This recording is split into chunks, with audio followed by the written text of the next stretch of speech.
आज की कहानी का नाम है लेखक, जिसे लिखा है मुंशी प्रेमचंद जी ने।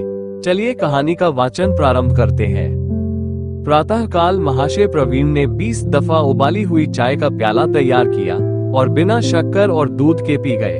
यही उनका नाश्ता था। महीनों से मीठी दूधिया चाय न मिली थी। दूध और शक्कर उनके लिए जीवन के आवश्यक पदार्थों में न थे। घर में गए जरूर कि पत्नी को जगाकर पैसे मांगे, पर उसे फटे मैले लिहाफ में निद्रा मग्न देखकर जगाने की इच्छा न हुई। सोचा शायद मारे सर्दी के बेचारी को रात भर नींद न आई होगी। इस वक्त जाकर आंख लगी है, कच्ची नींद जगा देना उचित न था। चुपके से चले आए। चाय पीकर उन्होंने कलम दावात संभाली और किताब लिखने में तल्लीन हो गए, जो उनके विचार में इस शताब्दी की सबसे बड़ी रचना होगी, जिसका प्रकाशन उन्हें गुमनाम से निकालकर ख्याति और समृद्धि के स्वर्ग पर पहुंचा देगा। आध घंटे बाद पत्नी आंखें मलती हुई आकर बोली, क्या तुम चाय पी चुके? प्रवीण ने सहास्य मुख से कहा, हाँ पी चुका, बहुत अच्छी बनी थी। पर दूध और शक्कर कहाँ से लाए? दूध और शक्कर तो कई दिन से नहीं मिलता। मुझे आजकल सादा चाय ज्यादा स्वादिष्ट लगती है। दूध और शक्कर मिलाने से उसका स्वाद बिगड़ जाता है। डॉक्टरों की भी यही राय है कि चाय हमेशा सादी पीनी चाहिए। यूरोप में तो दूध का बिल्कुल रिवाज नहीं है। ये तो हमारे यहाँ के मधुर प्रिय रईसों की इजाद है। जाने तुम्हें फीकी चाय कैसे अच्छी लगती है। मुझे जगह क्यों न लिया? पैसे तो रखे थे। महाशय प्रवीण फिर लिखने लगे। जवानी ही में उन्हें ये रोग लग गया था और आज 20 साल से वह उसे पाले हुए थे। इस रोग में देह घुल गई, स्वास्थ्य घुल गए और 40 की अवस्था में बुढ़ापे ने आ घेरा। पर यह रोग असाध्य था। सूर्योदय से आधी रात तक ये साहित्य का उपासक अंतर जगत में डूबा हुआ समस्त संसार से मुंह मोड़े हृदय के पुष्प और नैवेद्य चढ़ाता रहता था। पर भारत में सरस्वती की उपासना लक्ष्मी की अभक्ति है। मन तो एक ही था, दोनों देवियों को एक साथ कैसे प्रसन्न करता, दोनों के वरदान का पात्र क्या कर बनता। और लक्ष्मी की यह कृपा केवल धनाभाव के रूप में न प्रकट होती थी। उसकी सबसे निर्दय क्रीड़ा ये थी कि पत्रों के संपादक और पुस्तकों के प्रकाशक उदारता पूर्वक सहायता का दान भी न देते थे। कदाचित सारी दुनिया ने उसके विरुद्ध कोई षड्यंत्र सा रच डाला था। यहाँ तक कि इस निरंतर अभाव ने उसके आत्मविश्वास को जैसे कुचल दिया था। कदाचित अब उसे ये ज्ञात होने लगा था कि उसकी रचनाओं में कोई सार, कोई प्रतिभा नहीं है, और यह भावना अत्यंत हृदय विदारक थी। ये दुर्लभ मानव जीवन यूं ही नष्ट हो गया। ये तस्कीन भी नहीं कि संसार ने चाहे उसका सम्मान न किया हो, पर उसकी जीवन कृति इतनी तुच्छ नहीं। जीवन की आवश्यकताएं घटते घटते संन्यास की सीमा को भी पार कर चुकी थी। अगर कोई संतोष था तो उसकी जीवन सहचरी त्याग और तप में उनसे भी 2 कदम आगे थी।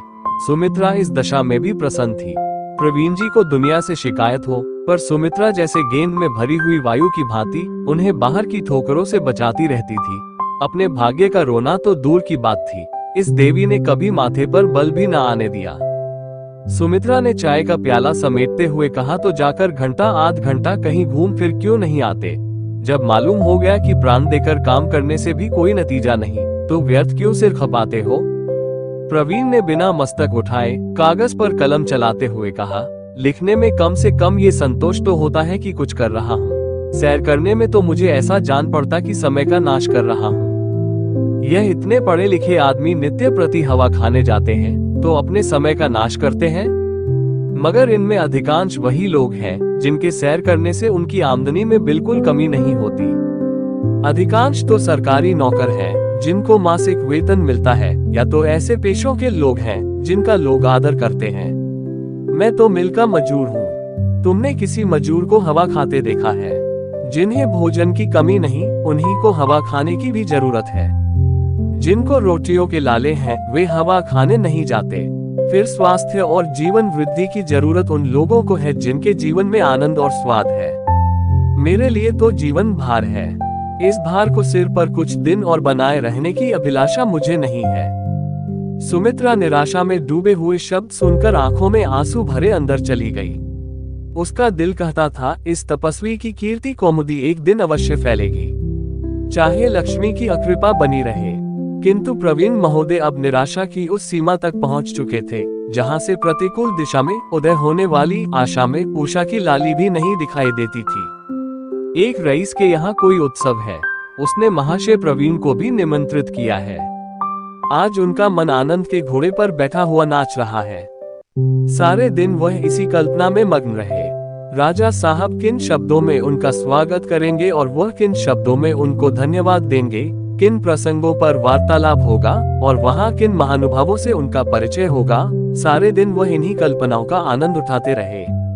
इस अवसर के लिए उन्होंने एक कविता भी रची, जिसमें उन्होंने जीवन की एक उद्यान से तुलना की थी। अपनी सारी धारणाओं की उन्होंने आज उपेक्षा कर दी, क्योंकि रईसों के मनोभावों को वह आघात न पहुंचा सकते थे।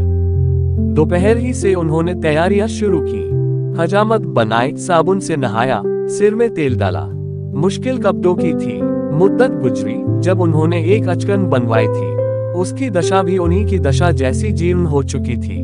जैसा जरा सी सर्दी या गर्मी से उन्हें जुकाम या सिरदर्द हो जाता था, उसी तरह वह अचकन भी नाजुक मिजाज थी। उसे निकाला और झाड़ पोंछ कर रखा। सुमित्रा ने कहा, तुमने व्यर्थ ही यह निमंत्रण स्वीकार किया। लिख देते, मेरी तबीयत अच्छी नहीं है। इन फटे हालों जाना तो और भी बुरा है। प्रवीण ने दार्शनिक गंभीरता से कहा, जिन्हें ईश्वर ने हृदय और परख दी है, वे आदमियों की पोशाक नहीं देखते, उनके गुण और चरित्र देखते हैं। आखिर कुछ बात तो है कि राजा साहब ने मुझे निमंत्रित किया। मैं कोई ओहदेदार नहीं, जमींदार नहीं, जागीरदार नहीं, ठेकेदार नहीं, केवल एक साधारण लेखक हूँ। लेखक का मूल्य उसकी रचनाएं होती हैं। इस एतबार से मुझे किसी भी लेखक से लज्जित होने का कारण नहीं है। सुमित्रा उनकी सरलता पर दया करके बोली, तुम कल्पनाओं के संसार में रहते रहते प्रत्यक्ष संसार से अलग हो गए हो। मैं कहती हूँ, राजा साहब के यहाँ लोगों की निगाह सबसे ज्यादा कपड़ों पर ही पड़ेगी। सरलता जरूर अच्छी चीज है, पर इसका अर्थ ये तो नहीं कि आदमी फूहड़ बन जाए। प्रवीण को इस कथन में कुछ सार जान पड़ा। विद्वज्जनों की भांति उन्हें भी अपनी भूलों को स्वीकार करने में कुछ विलंब न होता था। बोले, मैं समझता हूँ, दीपक जल जाने के बाद जाऊं। मैं तो कहती हूँ, जाओ ही क्यों। अब तुम्हें कैसे समझाऊं। प्रत्येक प्राणी के मन में आदर और सम्मान की एक क्षुधा होती है। तुम पूछोगी, ये क्षुधा क्यों होती है? इसलिए कि यह हमारे आत्मविश्वास की एक मंजिल है। हम उस महान सत्ता के सूक्ष्मांश हैं, जो समस्त ब्रह्मांड में व्याप्त है। अंश में पूर्ण के गुणों का होना लाजिमी है। इसलिए कीर्ति और सम्मान, आत्मोन्नति और ज्ञान की ओर हमारी स्वाभाविक रुचि है। मैं इस लालसा को बुरा नहीं समझता। सुमित्रा ने गला छुड़ाने के लिए कहा, अच्छा भाई, जाओ। मैं तुमसे बहस नहीं करती, लेकिन कल के लिए कोई व्यवस्था करते आना, क्योंकि मेरे पास केवल एक आना और रह गया है। जिनसे उधार मिल सकता था उनसे ले चुकी, और जिससे लिया उसे देने की नौबत नहीं आई।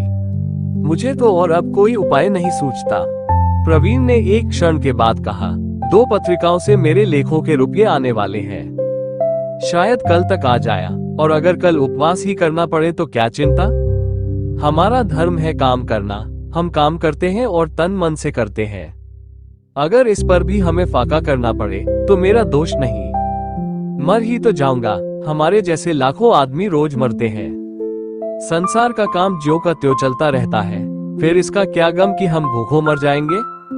मौत डरने की वस्तु नहीं। मैं तो कबीर थियों का कायल हूँ, जो अर्थी को गाते बजाते ले जाते हैं। मैं इससे नहीं डरता। तुम ही कहो, मैं जो कुछ करता हूँ, इससे अधिक और कुछ मेरी शक्ति के बाहर है या नहीं। सारी दुनिया मीठी नींद सोती होती है और मैं कलम लिए बैठा रहता हूँ। लोग हंसी दिल लगी आमोद प्रमोद करते रहते हैं, मेरे लिए वह सब हराम है। यहाँ तक कि महीनों से हंसने की नौबत नहीं आई। होली के दिन भी मैंने तातील नहीं मनाई। बीमार भी होता हूँ तो लिखने की फिक्र सिर पर सवार रहती है। सोचो, तुम बीमार थी और मैं वैद्य के यहाँ जाने के लिए समय न पाता था। अगर दुनिया नहीं कदर करती, न करे। इसमें दुनिया का ही नुकसान है, मेरी कोई हानि नहीं। दीपक का काम है जलना। उसका प्रकाश फैलता है या उसके सामने कोई ओट है, उसे इससे प्रयोजन नहीं। मेरा भी ऐसा कौन मित्र, परिचित या संबंधी है जिसका मैं आभारी नहीं। यहाँ तक कि अब घर से निकलते शर्म आती है। संतोष इतना ही है कि लोग मुझे बदनीयत नहीं समझते। वे मेरी कुछ अधिक मदद न कर सके, पर उन्हें मुझसे सहानुभूति अवश्य है। मेरी खुशी के लिए इतना ही काफी है कि आज वह अवसर तो आया कि एक रईस ने मेरा सम्मान किया। फिर सहसा उन पर एक नशा सा छा गया। गर्व से बोले, नहीं, मैं अब रात को न जाऊंगा। मेरी गरीबी अब रुसवाई की हद तक पहुंच चुकी है, उस पर पर्दा डालना व्यर्थ है।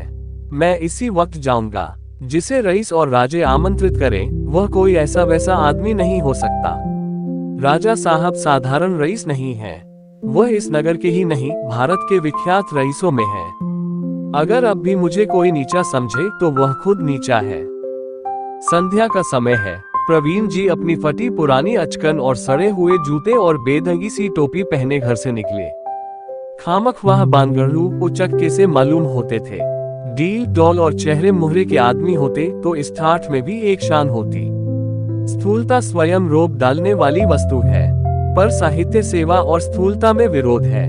अगर कोई साहित्य सेवी मोटा ताजा डबल आदमी है तो समझ लो उसमें माधुर्य नहीं, लोच नहीं, हृदय नहीं। दीपक का काम है जलना। दीपक वही लबालब भरा होगा जो जला न हो। फिर भी आप अकड़े जाते हैं। एक एक अंग से गर्व टपक रहा है। यो घर से निकलकर वह दुकानदारों से आंखें चुराते गलियों से निकल जाते थे, पर आज वह गर्दन उठाए उनके सामने से जा रहे हैं।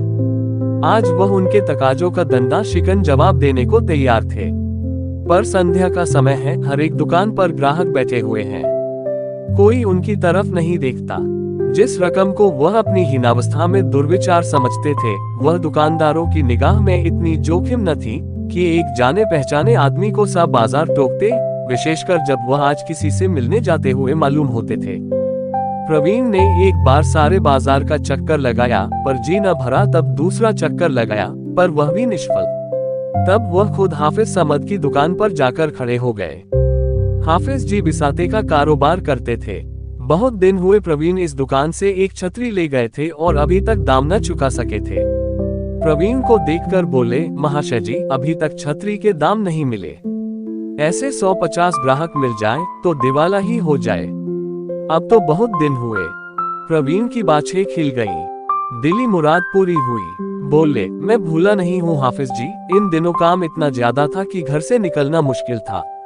रुपये तो नहीं हाथ आते, पर आपकी दुआ से कदर शिनासों की कमी नहीं। 2-4 आदमी घिरे ही रहते हैं। इस वक्त भी राजा साहब अजी वही जो नुक्कड़ वाले बंगले में रहते हैं, उन्हीं के यहाँ जा रहा हूँ। दावत है। रोज ऐसा कोई न कोई मौका आता ही रहता है। हाफिज समद प्रभावित होकर बोला, अच्छा, आज राजा साहब के यहाँ तशरीफ ले जा रहे हैं। ठीक है, आप जैसे बाकमालों की कदर रईस ही कर सकते हैं, और कौन करेगा। सुभान अल्लाह, आप इस जमाने में यकता हैं। अगर कोई मौका हाथ आ जाए तो गरीबों को न भूल जाएगा। राजा साहब की अगर इधर निगाह हो जाए तो फिर क्या पूछना। एक पूरा बिसाता तो उन्हीं के लिए चाहिए। 2.5-3 लाख सालाना की आमदनी है। प्रवीण को 2.5-3 लाख कुछ तुच्छ जान पड़े। जबानी जमा खर्च है तो 10-20 लाख कहने से क्या हानि। बोले 2.5-3 लाख, आप तो उन्हें गालियां देते हैं। उनकी आमदनी 10 लाख से कम नहीं। एक साहब का अंदाज तो 20 लाख का है। इलाका है, मकानात हैं, दुकानें हैं, ठीका है, अमानती रुपये हैं, और फिर सबसे बड़ी सरकार बहादुर की निगाह है। हाफिज ने बड़ी नम्रता से कहा, ये दुकान आपकी है जनाब, बस इतनी ही अर्ज है। अरे मुरादी, जरा 2 पैसे के अच्छे से पान बना ला आपके लिए। आइए 2 मिनट बैठिए, कोई चीज पसंद हो तो दिखाऊं, आपसे तो घर का वास्ता है। प्रवीण ने पान खाते हुए कहा, इस वक्त तो मुआफ रखिए, वहां देर होगी, फिर कभी हाजिर होऊंगा। यहाँ से उठकर वह एक कपड़े वाले की दुकान के सामने रुके। मनोहर दास नाम था। इन्हें खड़े देखकर आंखें उठाईं। बेचारा इनके नाम को रो बैठा था। समझ लिया शायद इस शहर में है ही नहीं। समझा रुपये देने आए हैं। बोले, भाई प्रवीण जी, आपने तो बहुत दिनों दर्शन ही नहीं दिए। रुक का कई बार भेजा, मगर प्यादे को आपके घर का पता ही न मिला। मुनीम जी, जरा देखो तो आपके नाम क्या है। प्रवीण के प्राण तकाजों से सूख जाते थे, पर आज वो इस तरह खड़े थे मानो उन्होंने कवच धारण कर लिया है, जिस पर किसी अस्त्र का आघात नहीं हो सकता। बोले, जरा इन राजा साहब के यहाँ से लौट आऊं तो निश्चित होकर बैठूं। इस समय जल्दी में हूँ। राजा साहब पर मनोहर दास के कई हजार रुपये आते थे, फिर भी उनका दामन न छोड़ता था। 1 के 3 वसूल करता। उसने प्रवीण जी को ऊंची श्रेणी में रखा, जिनका पेशा रईसों को लूटना है। बोला, पान तो खाते जाए महाशय। राजा साहब एक दिन के हैं, हम तो 12 मास के हैं। भाई साहब कुछ कपड़े दरकार हो तो ले जाए, अब तो होली आ रही है। मौका हो तो जरा राजा साहब के खजानची से कहिएगा, पुराना हिसाब बहुत दिन से पड़ा हुआ है, अब तो सफाई हो जाए। हम सब ऐसा कौन सा नफा लेते हैं कि 2-2 साल हिसाब ही ना हो। प्रवीण ने कहा, इस समय तो पान वान रहने दो भाई, देर हो जाएगी। जब उन्हें मुझसे मिलने का इतना शौक है और मेरा इतना सम्मान करते हैं, तो अपना भी धर्म है कि उनको मेरे कारण कष्ट न हो। हम तो गुण ग्राहक चाहते हैं, दौलत के भूखे नहीं। कोई अपना सम्मान करे तो उसकी गुलामी करे। अगर किसी को रियासत का घमंड हो तो हमें उसकी परवाह नहीं। प्रवीण जी राजा साहब के विशाल भवन के सामने पहुंचे तो दिए जल चुके थे। अमीरों और रईसों की मोटरें खड़ी थीं। वर्दी पोश दरबान द्वार पर खड़े थे। एक सज्जन मेहमानों का स्वागत कर रहे थे। प्रवीण जी को देखकर वह जरा झिझके, फिर उन्हें सिर से पांव तक देखकर बोले, आपके पास नवेद है? प्रवीण की जेब में नवेद था, पर इस भेदभाव पर उन्हें क्रोध आ गया। उन्हीं से क्यों नवेद मांगा जाए, औरों से भी क्यों न पूछा जाए। बोले, जी नहीं, मेरे पास नवेद नहीं है। अगर आप अन्य महाशयों से मांगते हो तो मैं भी दिखा सकता हूँ, वरना मैं इस भेद को अपने लिए अपमान की बात समझता हूँ। आप राजा साहब से कह दीजिए। प्रवीण जी आए थे और द्वार से लौट गए। नहीं नहीं महाशय, अंदर चलिए, मुझे आपसे परिचय न था, बेद भी माफ कीजिए। आप ही ऐसे महानुभावों से तो महफिल की शोभा है। ईश्वर ने आपको वह वाणी प्रदान की है कि क्या कहना। इस व्यक्ति ने प्रवीण को कभी न देखा था, लेकिन जो कुछ उसने कहा वो हर एक साहित्य सेवी के विषय में कह सकते हैं, और हमें विश्वास है कि कोई साहित्य सेवी इस दात की उपेक्षा नहीं कर सकता। प्रवीण अंदर पहुंचे तो देखा, बारहदरी के सामने विस्तृत और सुसज्जित प्रांगण में बिजली के कुमकुमे अपना प्रकाश फैला रहे हैं। मध्य में एक हौज है। हौज में संगमरमर की परी, परी के सिर पर फौवारा, फौवारे की फुहारें रंगीन कुमकुमों से रंजित होकर ऐसी मालूम होती थी मानो इंद्रधनुष पिघलकर ऊपर से बरस रहा है। हौज के चारों ओर मेजें लगी हुई थीं। मेजों पर सफेद मेजपोश, ऊपर सुंदर गुलदस्ते।